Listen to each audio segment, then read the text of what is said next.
Huawei today announced its rumored Huawei Y9 mid-range smartphone in Thailand.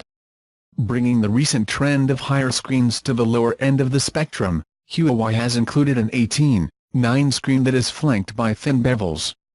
The trend has also been followed in the camera department with the inclusion of a pair of cameras both in the front and back.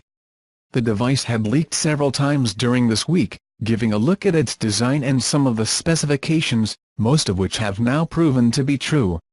The Huawei Y9 2018 has a 5.93-inch IPS LCD with an FHD Plus resolution of 2160 x 1080 pixels.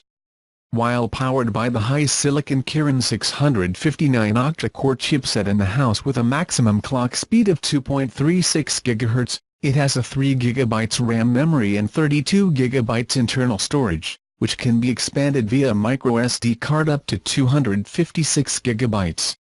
A 4000 mAh capacity battery provides the phone with ample juice while weighing 170 grams with a thickness of 7.9 mm. It supports dual SIM cards and comes with Android 8.0 Oreo from the factory with the EMUI 8.0 mask on top. As mentioned earlier, the Huawei Y9 has a total of 4 camera sensors, a set of 2 on each of its front and back sides, to capture better shots of portraits of its primary cameras and selfies. On the back, the phone has a 13-megapixel, 2-megapixel camera sensor, while on the front, there is a 16-megapixel camera paired with a 2-megapixel unit. The fingerprint scanner is also located on the back, right in the center, with the phone available in 3 color options, black, gold and blue.